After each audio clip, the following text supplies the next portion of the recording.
We have the opportunity to hear from an expert in traditional, digital, and emerging media and marketing.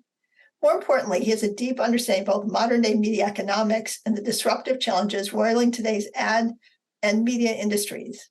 He's especially sought after to help media business address what he calls I'm going to give you his exact words, convoluted TV meets digital video space, which includes areas such as connected TV, over-the-top video, subscription ad streaming video, virtual pay TV, addressable and ad targeting, as well as measurement, next gen ATSC 3.0, and all of those kinds of things. Today, he's going to talk to us about the role of local TV in the new streaming CTV ecosystem. Now, as a side note, if you're interested in the history of sports, he's the creator, host, and producer of the award-winning sports history pop culture podcast, Good Seats Still Available, and that's devoted to the exploration of what used to be in professional sports. But that's not what he's talking about today. Please join me in welcoming Tim Hanlon, founder, CEO of the Chicago-based Vertere Group, LLC. Oh, it is very nice that you read the bio, Mary. You'd probably be the first one, so I appreciate that. Pleasure to meet you all. As announced, my name is Tim Hanlon. I am the founder of a little entity out of Chicago called the Vertere Group. We are focused on strategic consulting and advisement to various companies in the intersection between media and technology. Before having found this, I was in the agency holding company space for a goodly amount of time, I would say about 20 years or so. The last two jobs in those places, both Publicis Group or the various agencies of Publicis Group in media, digital, and creative, and in IPG, the Interpublic Group. The last two jobs in those places was founding and running ventures practices. So a lot of the focus of my background has been on leaning forward as to where stuff is going, early stage firms,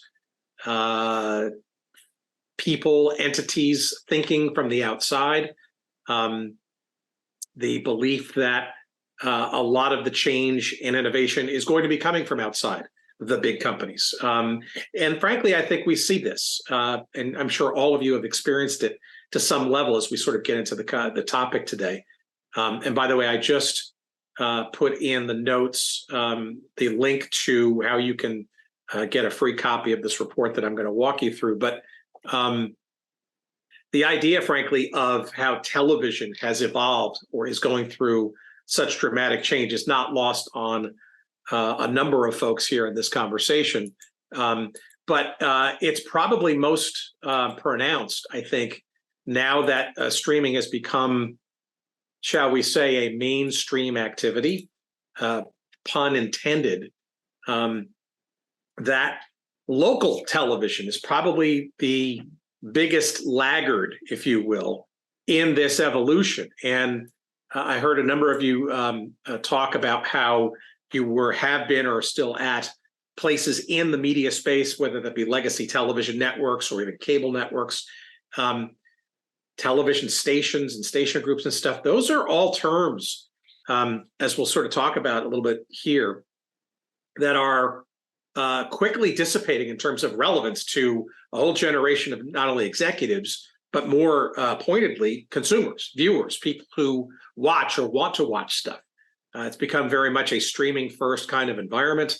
From a consumer behavior perspective, I'm sure all of you have your own personal adventures with either cutting the cord or subscribing to certain apps, or you're navigating your smart television systems and stuff. And I think the bulk of this audience is going to be a little bit smarter than the average bear, than the intended audience for this particular report. But let me give you a couple of seconds of background as to how this sort of came about. With my colleagues, Evan Shapiro and Alan Wolk, one of my clients is TVRev, which in essence is a consulting slash marketing firm that focuses on all these kinds of things that I just described. Over a virtual beverage a few months ago, I kind of sort of threw out the idea that one of the areas that has not been really discussed for various reasons about in the streaming realm is how television is or is evolving at the same pace, if you will, or in some respects, seemingly ignoring the realities of what's going on in streaming. There are a lot of reasons for that. We'll get into some of them, but we wanted to spend some time focusing on that particular zone of intrigue, this thing of local television in the realm or in the age of streaming. Where is it? What is it? Why is it not more than it should be, perhaps? That was sort of my proposition in this conversation. And again, this is probably going to be old hat for most of you, but some of this has some levels of intrigue and sophistication, some of which we'll kind of brush upon, but a lot of which we can't have time here for this. But I'd like to encourage you, if you've got questions, to raise your hand virtually. I think, Cynthia, you might help guide me in terms of if there's somebody who has a question, to stop me, because I'm sure some of these will pop up. But I think it's fair to say, just to kind of start, that depending on, and by the way, here is the report. So we released it in September. It is about 65, 66 pages or so. A lot of it's based on interviews, our own insights, some predictions in there. And we also, at the end, and I'll walk you through some of this, put some of these propositions, some thoughts to a database from Publishers Clearinghouse, of all places, a 65,000 person database that's refreshed on a every 6-month basis and stuff. It's some very good consumer insights into how people behave, if you will, when they're watching television and whatnot. The logos on the bottom, some of the sponsors that help put some of the coin behind this to kind of get it going. And you'll see a lot of those companies are involved in various forms of television and or video technologies. Not too a surprise there. Now, we kind of just started with this notion of what local television is today. And look, most people understand on some level that there is this thing called television, right? Especially of a certain age. It's really odd, though. It's weird, right? Depending on how many kids or young adults are in your life, you'd be surprised what kids and younger audiences actually call television, or may not even call it TV, right? I think a lot of what we kind of learn in all this, and will continue to learn from all this, requires us to kind of step out of our own generational box, if you will. And we'll get into some of that in a minute. But it's striking to sort of understand how what we take as sort of for granted, sort of a basic proposition of a television station or TV, quote unquote, newscast, is lost on a whole generation of people who have grown up with a device in their hand and streaming and online and apps and all that kind of stuff. So I think one needs to kind of, even though you may be nodding your head in violent agreement and understanding of this kind of stuff almost as simplistic, you'd be very surprised how many people, even starting to come into the industry, kind of don't have a full grasp of this. And frankly, you can't blame them, because in some respects, they also bring some fresh approach, especially those in the business now, to some of the conventions that we've kind of grown up with and have taken basically as fact, right? There are almost 1,800 as of 2021. I'm sure it always changes every week, but it's television stations in this country. The vast majority of them are commercial on some level. They're obviously dispersed across 210 designated market areas, or DMAs. Not all of them, but the vast majority of them are.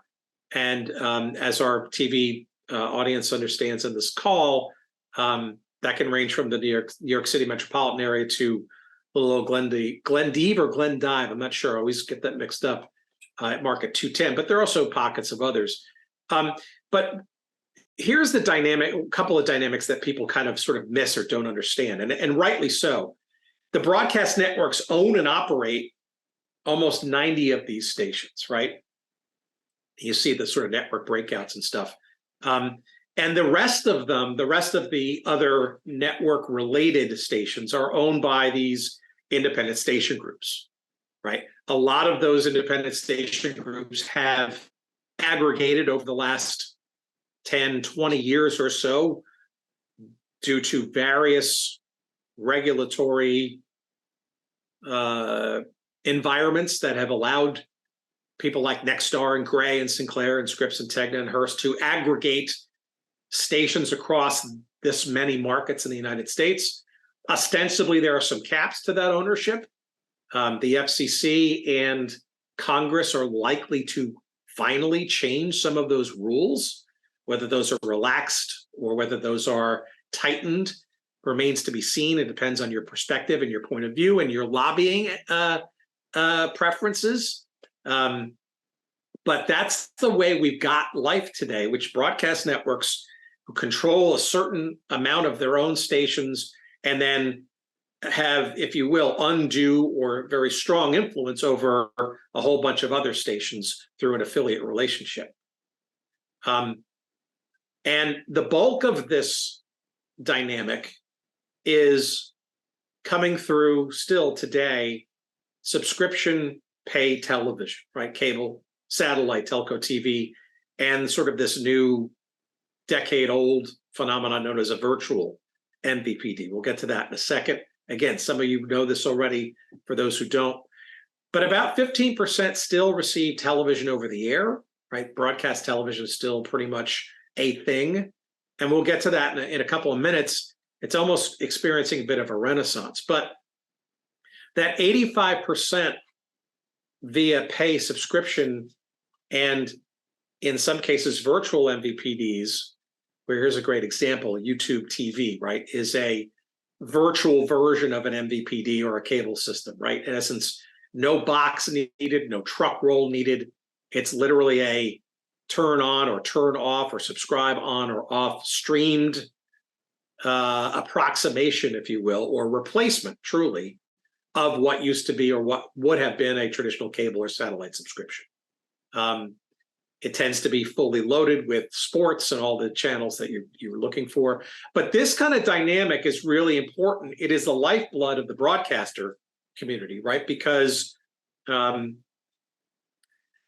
is the bundled economics of that subscription pay television industry over the last 30 plus years or so, largely from some rulings in the early 1990s for the FCC and Congress that established a payment schema for broadcast television stations, meaning that stations, depending on, and there's all kinds of wrinkles in here, and again, some of you know this, some of you don't, but as a table set, some stations, because of their market prowess and because of their network branding, commanded a level of viewership that they felt equated to a worthy of a payment, not unlike a cable network, i.e. what was known as retransmission consent, the ability to charge a cable or satellite system or even a virtual MVPD now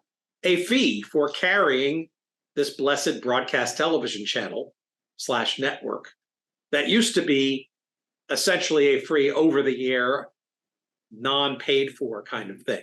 The birth of that retransmission consent clause was in 1994, 1996, the combinations of those rulings. And birthed, if you will, perhaps now to a fault, a pay television revenue stream for broadcasters where none existed prior. So instead of just getting advertising revenue, which was historically the broadcast television business model until the early 1990s, right?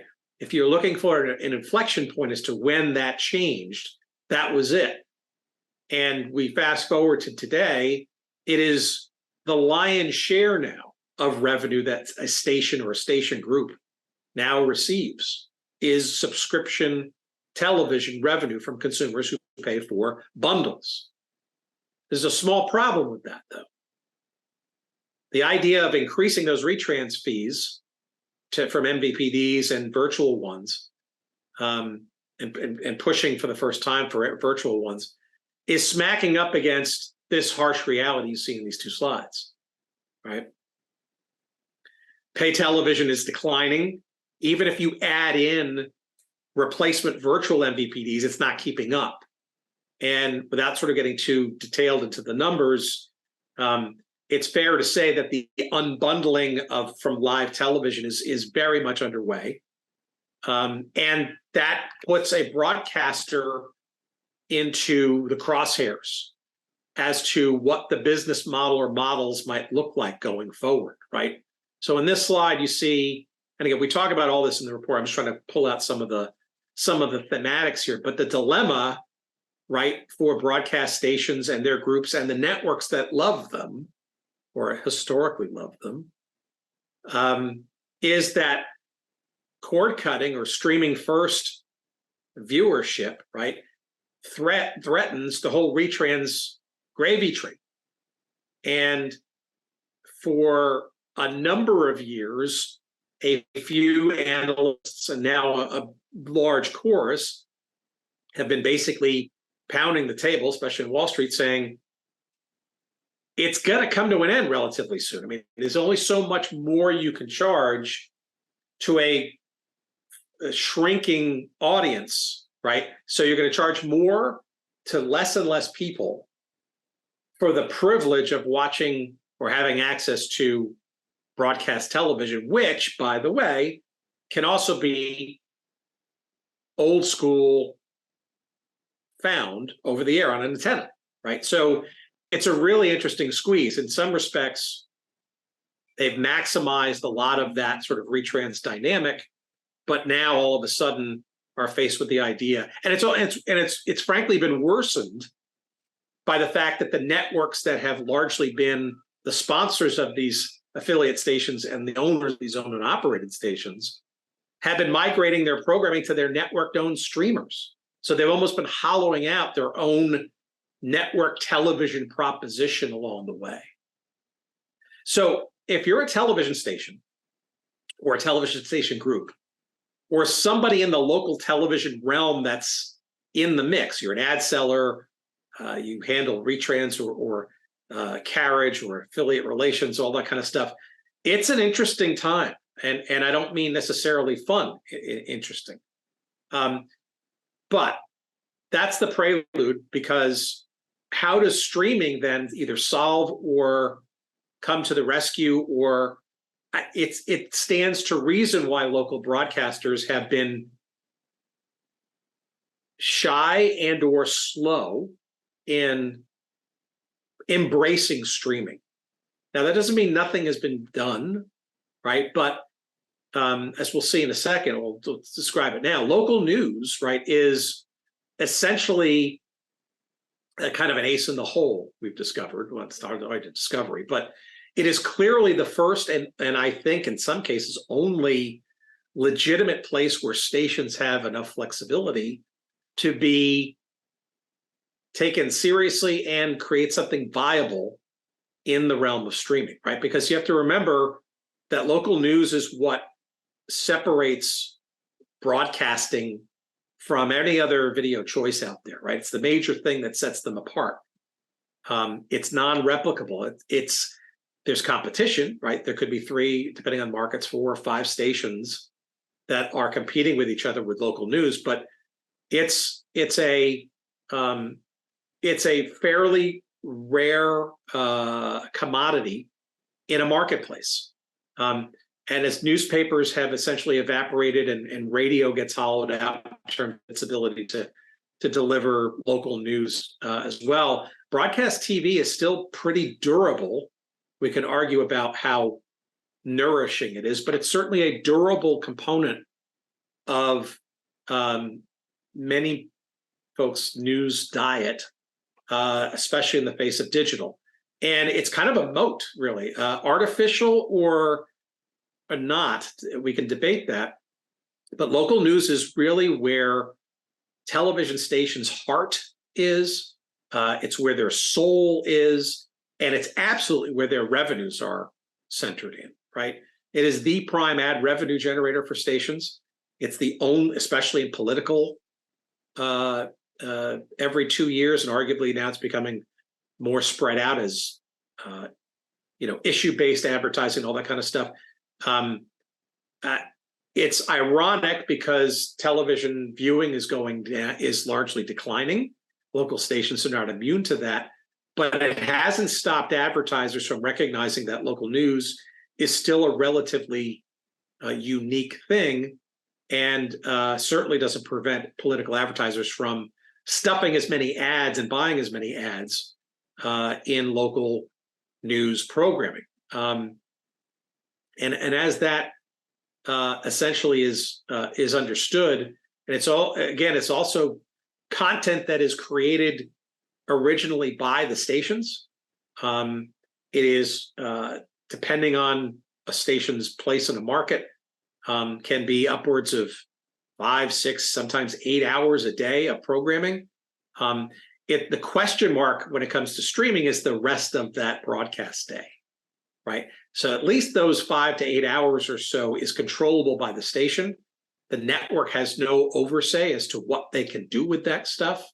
And what we've found is that local news really is at least for now, if not the only, weapon/value proposition that stations and station groups have. And as we'll talk about in a minute, I want to take a pause here. There are kind of two ways really that broadcast station groups and stations have been kind of trying to tackle that without upsetting the retrans apple cart too much.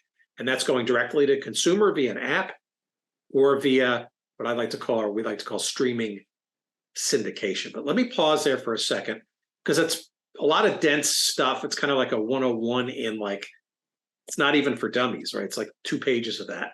And again, much of this is probably very basic and straightforward for most of you, but maybe not for all of you. I don't see any questions in the chat. So what does this mean then, Tim? Well, look, here's the direct-to-consumer approach, right? Pretty straightforward. The problem, of course, is that when you're talking about DTC apps and stuff, right? That means every station has to come up with their own app, and then as a consumer, and let's say I live in Chicago, which I do, the Chicago metro area. How many relevant TV news organizations are there on the local level? At least 5, probably 6 or 7 if you include the Spanish language ones. And maybe there's an 8th or 9th even in Polish and maybe another one I'm not even, or include public, the local PBS station. So that's 9 apps or 10 apps that, in theory, if I want the full local news, television news coverage, I got to download 10 apps, really? Just to get my access to all the various newscasts. Now, some will also say, well, there's a loyalty factor there, and perhaps, right? I mean, again, this goes back to my sort of age demographic admonition at the beginning. I think perhaps for people like us and or older, there is that sort of heritage, that history, that association with, that preference for a television station we attached ourselves to, probably or primarily because of its news, maybe because of the network as well that's attached to that news. And we've kind of grown up as that being our kind of first choice or go-to, right? Again, if you're younger than a certain age and a television station means little to nothing to you, there is none of that, right? So if I'm new to media and I'm in my teens or my young adult years, I don't know if one particular local news app is necessarily going to do it for me versus all the other sources I can get that news from, nor which one am I going to choose. I don't know what an NBC is versus a CBS, or if it's any better or worse. What stations are also doing, though, is I like to call this sort of streaming syndication. So again, they're aggressively taking their news content and offering it to other packagers of content, right? So some are news specific, right? Entities like News On or Local Now or View It, or Amazon Fire has a collection of local news, as does Roku. Tubi, for example, in their fast channels offerings, right? So fast channels, you know, as most people know, with smart TVs or Roku and Amazon Fire, those are coined by my colleague Alan Wolk, free ad-supported streaming television, FAST. He doesn't get any, sadly, he doesn't get any trademark rights or any of that kind of stuff. He's kicking himself almost on a weekly basis that he didn't do that 7-8 years ago. But he's the guy who coined the term, and I don't, you know, I'm not going to fight him over it. But these fast channels, right, are, you know, you turn on your smart television set, you've got hundreds, literally hundreds of channels of mostly pre-recorded but linearly presented programs. Some of them are live, though, original. Some are live simulcast. But in more cases than not, you will also see a burgeoning space called local news. And you will see dozens, if not almost hundreds, Local Now, I think, is in a couple of hundreds now, of these local news channels. Now, these are interesting because consumers are not fully aware that these are not the actual channels, right? When I see Fox 10 Phoenix, or I see ABC 15 Arizona, or WFXT Boston News, if I'm not aware and I'm either of a certain age or young and new to all of this, I could easily be under the impression that this is my local television channel. And frankly, I think a lot of consumers actually believe this when they first sort of are faced with these menus and channels and stuff. Of course, you know it's not, and it's worse. It's not even I don't know. I don't know what to call it. We've determined it's an approximation of a channel. It's borrowing the branding of a channel, but it's literally only the news from the channel, and it's not actually the news from the channel either. Largely, these channels are comprised of the stuff that a station can control, which is largely and only news or other local content. But that is either live simulcast of broadcast news, which is only a certain amount of time during the day, repeats of those news broadcasts, not always well defined or chironed. That is, people maybe watching something that was airing a number of hours ago, and they'll see a time thing on the bottom and they'll be confused and stuff. It's a repurposed. And then now you're starting to also see fill in from certain station groups of other content that is either sourced from their own station's news organization and offered either as sponsored content or other local type news programming that doesn't fit into a broadcast, or internally syndicated. So, for example, Hearst has a brand within their station groups called Very New Hampshire, Very Pittsburgh, whatever.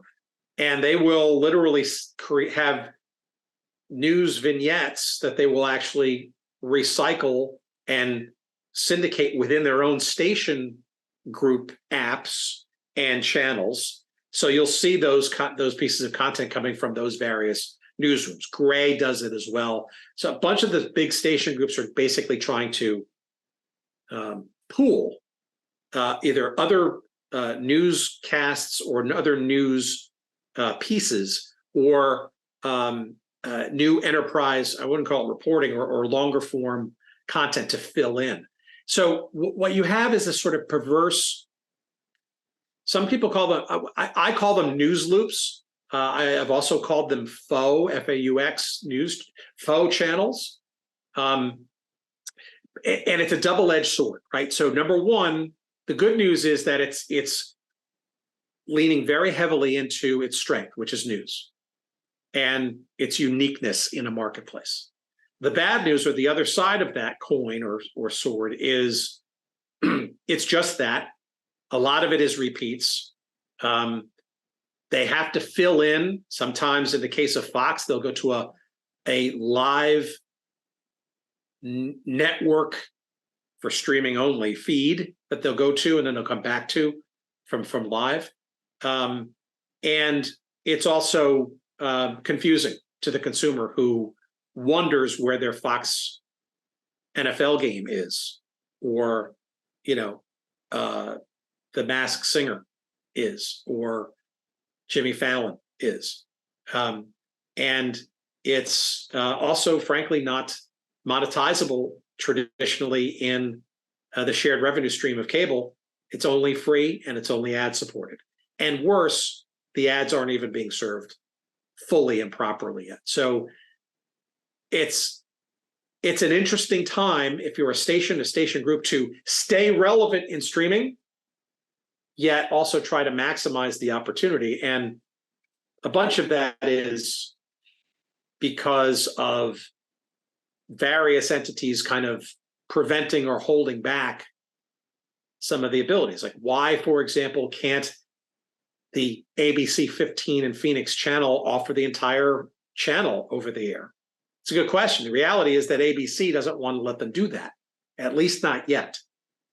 But it hasn't stopped the diginets, right, which are the .2s and the .3s of the digital signals of these broadcasters, from trying to do some of this. And in an interesting twist, right? So unlike the local news of the broadcasters, they're actually encouraging the confusion or the blend of what's a fast channel versus what's available over the air as a broadcast channel. So in essence, one of the findings that we see is a renaissance of over-the-air viewing. It's actually starting to grow as people cut their cords. It is being discovered, especially by younger audiences who, frankly, cannot believe that they can put up an antenna and get stuff for free. I mean, they can kind of believe it because they understand the fast channel thing, right? In your smart TV environment stuff. But there was a Wall Street Journal article about 2 or 3 years ago that, I mean, is a classic piece. I'll find it for you and send it along. It was just full of quotes from kids and young adults who are like incredulous that this little device that they put outside on their window, they were able to get like 20, 30, 40 different channels of stuff, like, TV channels and True Crime Network and Ion and Antenna TV and repeats and all that kind of stuff. And they thought they were stealing something. It's comical to kind of think about it, but it's not. It's actually sad that that's kind of, they don't have any reason to seek that out or to know about it. And I think it's very interesting. The broadcasters now, you're starting to see, Ion is a great example, and the Scripps Networks, which is now a national entity under their umbrella. They bought Kate's, which was a major diginet provider creator. If you look for the channel Ion, right? Ion, you may know or know historically as an over-the-air channel or a broadcast channel, one that's available on MVPDs as part of the retrans thing. But it's also increasingly, they have put it as a simulcast, different ad units, as an OTT fast channel as well, right? And so the form factor is actually a little different. I'll get to your question in a second. The form factor is actually morphing and changing. And it's almost where a Scripps is kind of saying, we're looking for maximum audience and maximum distribution regardless of how we sort of get it out there. So the good news and bad news is that there's the confusion that I showcased before in this realm, right, is only now being further exacerbated on the network level as well. The good news is that broadcasters are part of what I like to call a good enough television or good enough TV value proposition, right? HD, diginets, you mix that with free fast channels and these news offerings. But it's not the full television channel. It's not the full television network channel environment. So I guess it's an interesting time, I guess, to be in broadcasting, where the old model that got you here and the relatively new old model of getting paid twice is definitely going through the ringer. And what comes out the other side may either be pennies on the dollar, given stuff like this, or could be some great revenue opportunities if rethought, recombined, recalibrated. Go ahead with the question. I'm sorry. Yes, Tim's. So there are two questions. One from Keith DeAngelis, who says, are younger demographics streaming local news, or is it simply older demos who have cut the cord and are moving into streaming, or both? It is actually both. It's a perfect segue. And again, there's a whole bunch of other little interesting wrinkles and idiosyncrasies and stuff. But let me use that question as a segue into sort of the last part of this, which is some of the Publishers Clearinghouse insights that we divined from this report. The idea was to kind of get a better sense of how these 60,000 plus respondents. Now, all of these were 25 plus, so fair enough that we don't have, and I have other anecdotal answers to your question in a second, but so obviously this is not teenagers and people younger than 25 in this data set, but you'll see where this plays out in a second. Let me just go into, okay, so streaming local news was the question. So in this particular case, we sliced the data from 25, which was our youngest, all the way to 65 plus. And I've seen other surveys out there. The folks at Magid has some really good data. As a matter of fact, Magid does a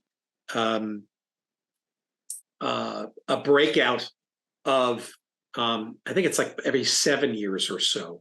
So it's more slices of age, but also they do a longitudinal mapping of how those age breakouts begin their viewing behaviors, and from their preferences all the way to their least preferences.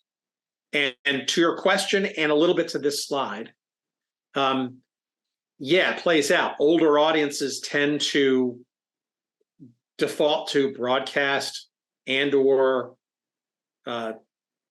linear channel guides or cable first, because those are the rubrics that have been part of their viewer choice and behavior for longer periods of time, versus younger audiences who are unencumbered by those previous mechanisms.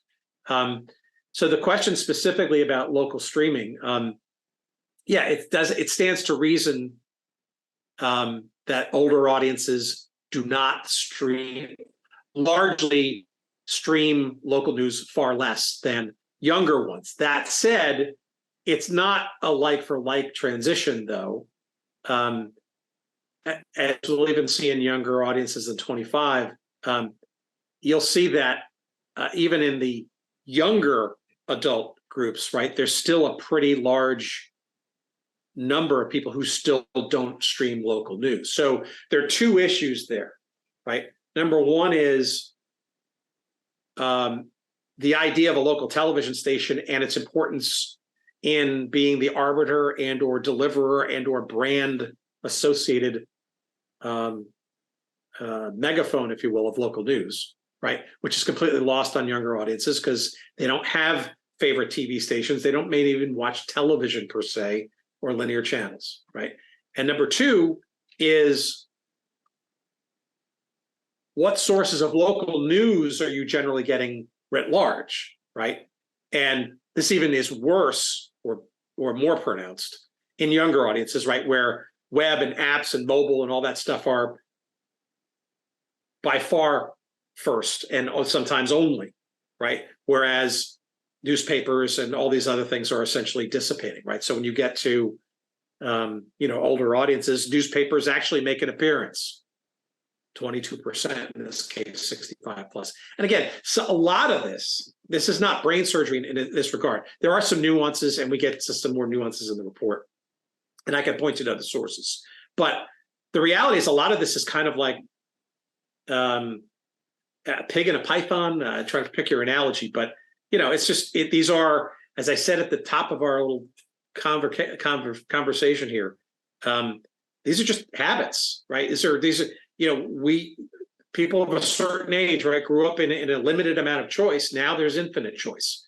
And that limited choice back in the day was largely housed or ensconced in vehicles, mechanisms, like a newspaper, like a small group of television stations, to a lesser extent or a greater extent, a number of cable channels, right?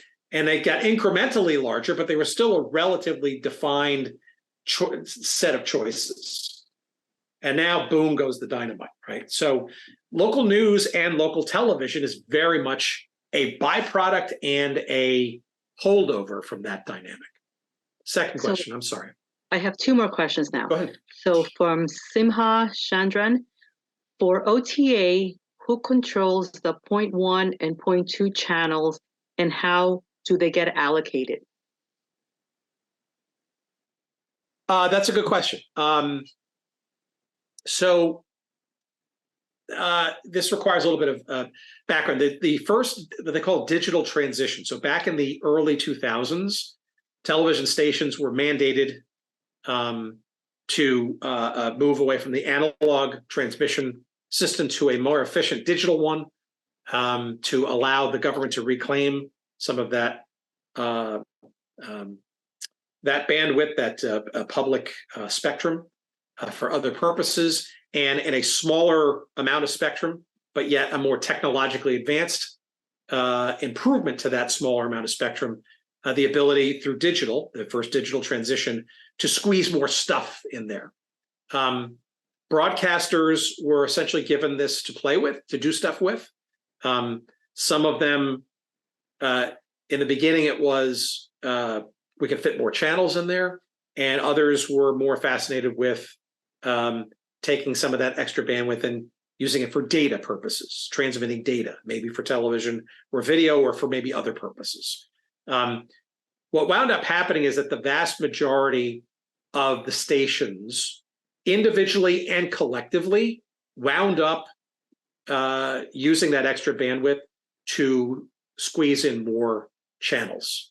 So .2, .3, .4, .5, some cases you could squeeze up to 10, depending on how degraded you make individual channels, and thus the rise of things like BTV and antenna TV and the dozens of now called diginets that you now see today. Largely, a lot of them are repeats of stuff from way back in the day. There's some other original kinds of things out there, but a lot of it's frankly a repository for library. Those signals are controlled by the stations and the station groups that own those stations.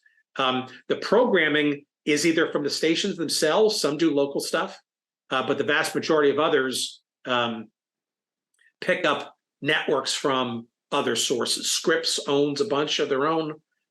All the station groups have at least a couple of their own.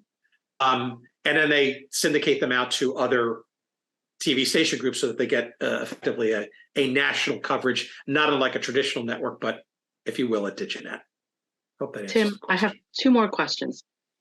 Sure. Keith DeAngelis wants to know, Are streaming CPMs lower than CPMs for ads delivered via the traditional cable channel?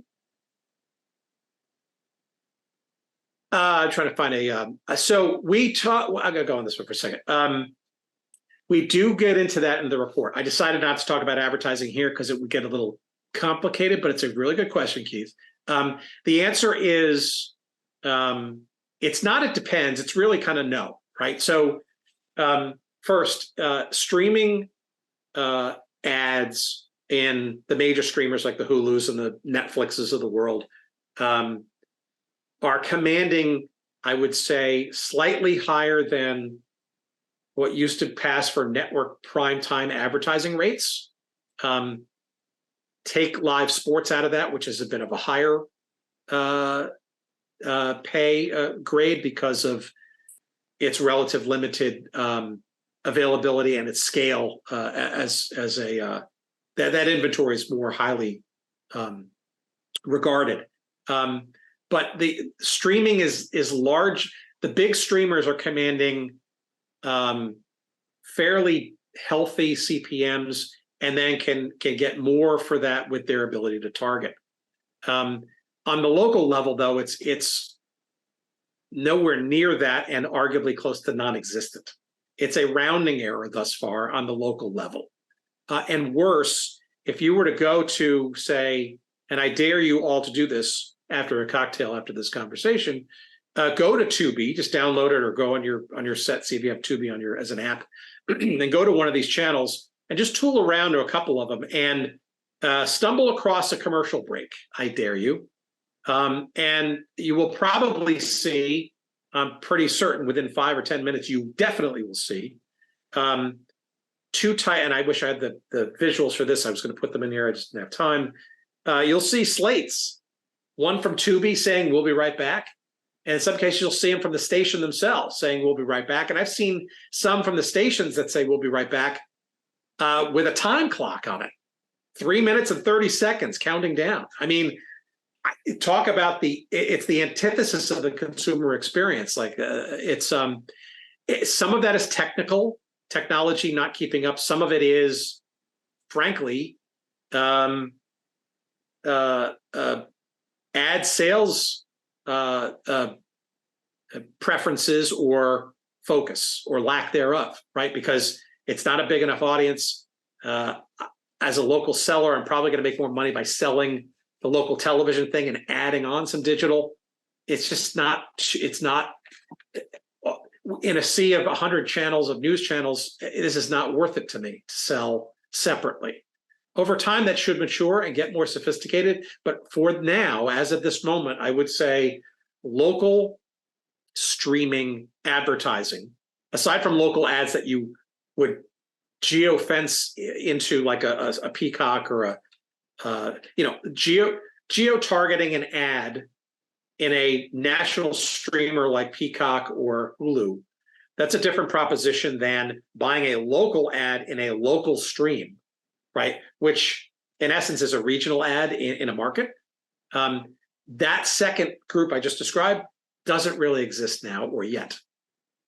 It's an opportunity, but stations haven't really embraced it yet.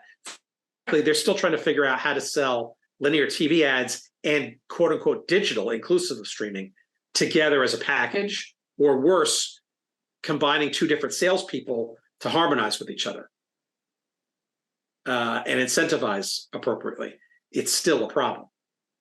So I have, Keith says, interesting, thank you. One more question from Rob Spodek. Given the risks that you mentioned on the second stream, the retransmission, do you believe the broadcast O&Os will be in better shape than the independents? Okay, so that's an excellent question, and again, we get into some of this in the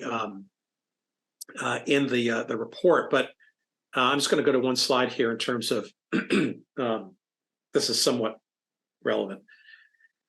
One of the questions we asked about local evening news and the network news that you might watch, and surprising or not surprising, the network didn't really matter, right? This is not a shock, right? It's depending on the market, they're all kind of the same, if you will. There's no outside preference And that's for news, right? So I think arguably the same applies for prime time these days. And I think that it really becomes interesting when. So one of the things we haven't really talked about, which is a real pressure cooker, is the relationship between network and the affiliate stations. That is the station groups that are not the stations that are not owned by the networks themselves, Nexstar, Sinclair, et cetera. There's this thing called reverse compensation, which, without getting too detailed, right, is a holdover from back in the day. A network would actually pay a station in a market to be exclusively NBC or exclusively Fox or CBS. Over time, that warped and the economics changed where it was actually now the reverse, where the station now gets paid by the network operator, cable operator, and now has to actually give most of that retrans carriage money back to the network, right? As a thank you for being the reason why the station has been picked up by the cable operator. All of this is perverse going forward, right? The idea of a network cable operator and subscribing to a bundle, that pay television bundle, that is on the wane. Okay, so how long that's going to take or how long that will last is definitely in the eye of the beholder and depends on who you talk to. You talk to Nexstar, it's going to go on forever. Don't worry about it. You know, if you talk to most other people in the broadcast space, it could be next week where it all falls apart, right? I think it's closer to that, frankly. That's why Disney is trying to offload ABC and its owned and operated stations, but I digress. The answer into that question is, I think stations either owned by station groups or independent of station groups, of networks, have to really start thinking about what it means to be a TV station. And independence and or localism may frankly be the future, right? So what would news on a station without a network overlord look like, right? We see some pockets of that, Nexstar and WGN, Channel 5, JXT in Jacksonville with Graham, a few others in some major markets. It requires a lot more work, but it also brings a lot more original programming. And that original programming, especially news, is harder to replicate and then arguably makes it a more important channel or something to subscribe to or have in your app. You know, where the networks, right, are essentially hollowing out much of their programming and either double dipping in their streaming offerings or ultimately going to move most of it, or if not all of it, to it. I think the real question in there is, what is a station going forward? What is a network affiliation going forward?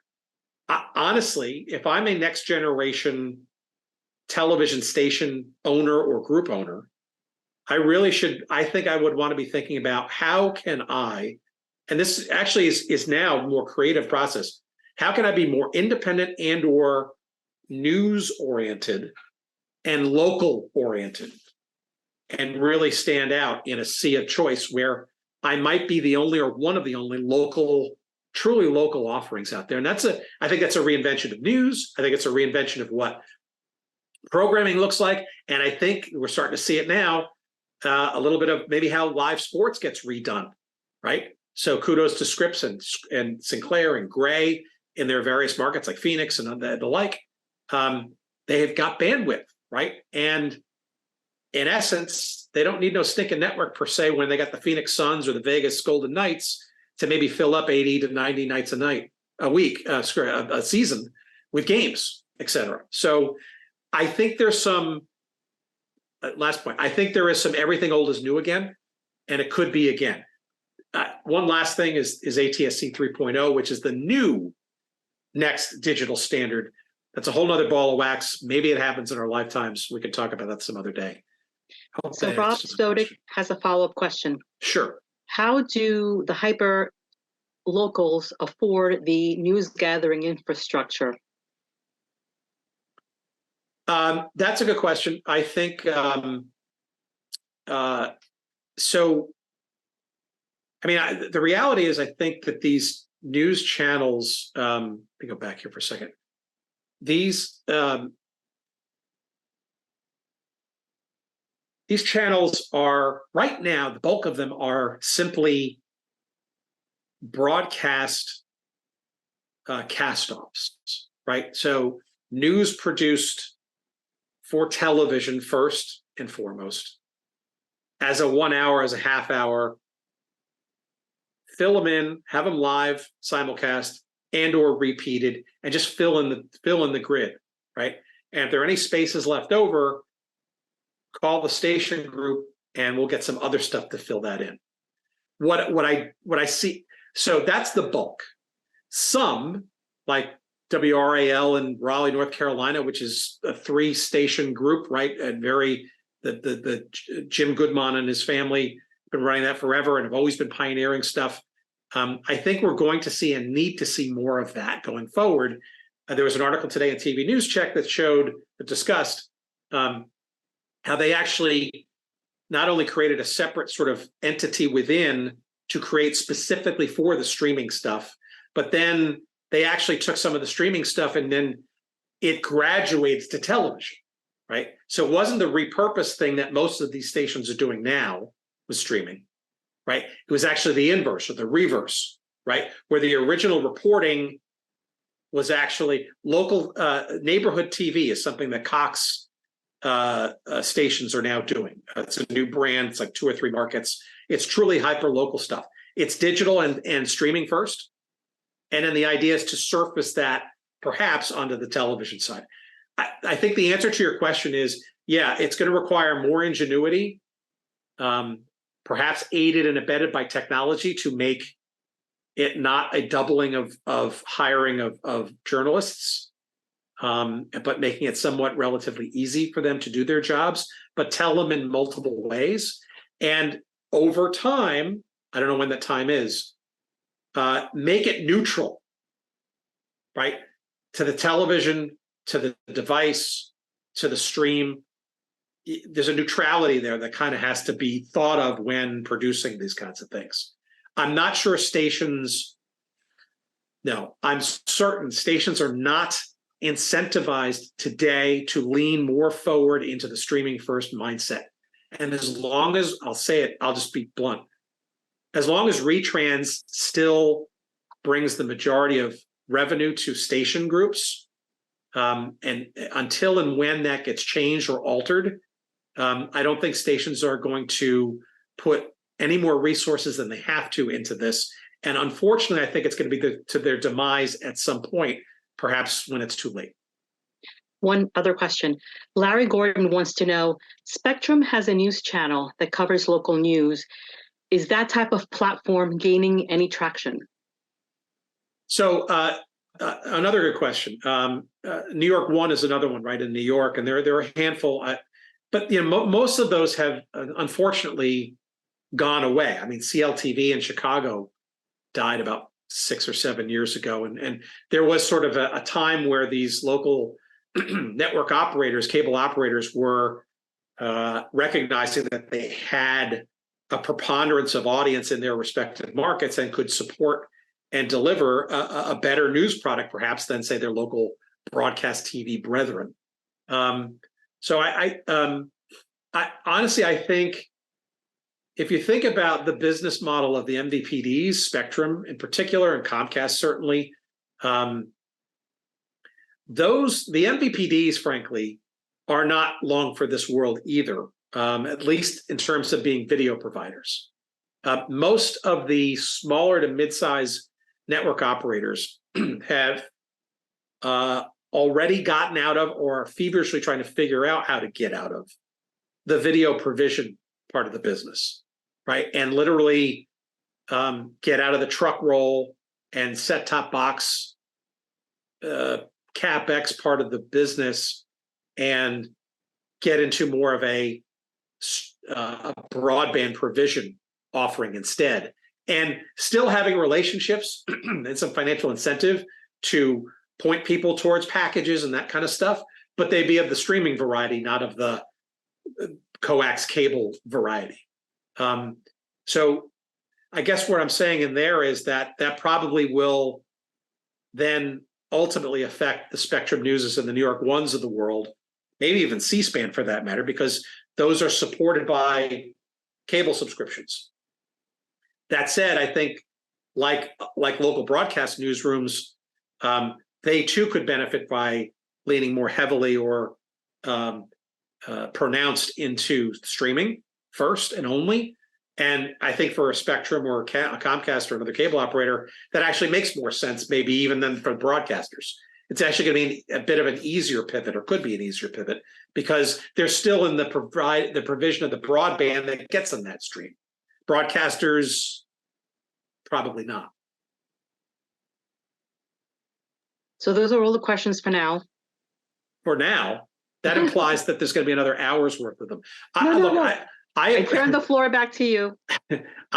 So first of all, number one, thanks for sitting through all this nonsense. Number two, these are elements of a presentation that hasn't even been fully done yet. It's supposed to be next week, I think, with my colleagues and stuff, but you got some of the raw material of this. So thank you for sticking to that. Number three, I do realize that some of this is very straightforward and basic for this audience, but unfortunately, what we learned is that there are a lot more questions than there are answers. But again, the audience for this was a broader one, and one that was not necessarily as sophisticated as some of the veterans we have here on this call. But I do encourage you to download it. It is free. That's a great cost. Just your name and your email address. I'm always happy separately to talk. I'm sure Mary or Cynthia or somebody can give you my contact information. Can certainly help consultatively, advisorially, or even if it's a job connection or two or whatever. But I guess my only advice in all of this is this is not for the faint of heart. And the more traditional television you might be experienced in, I would argue that's going to be a bit more of a bias that you're going to have to work against, given most of the things that I've just talked about. I wouldn't necessarily hide from that or worry about that. I would just embrace it. Because the irony is that all these streaming things and all these new delivery environments and stuff, they still require good storytelling. They still require smart ad sales approaches. They still require technology that actually delivers the signal or delivers the ad properly. These are new wine and, trying to break out of old wineskins, right? And there's some adult supervision, I think, that could be absolutely brought to the table here, as everybody thinks they're reinventing the wheel. Some of it is, but a lot of it isn't. The problem is the business models come first and unfortunately stop the innovation thinking. At some point, that wall gets busted by all the water that builds up against it. So better to be in a rowboat when that dam breaks, or a surfboard, than sitting in a house with no protection. Really straining an analogy, but thank you for your time nonetheless. Thank you very much for your enlightening presentation and for sharing your research with us. It's very important. I'm turning it over back to Mary. I want to thank you again, Tim, Cynthia, Joyce, and everyone from the FENG for this. And of course, you are attendees who make this possible. It's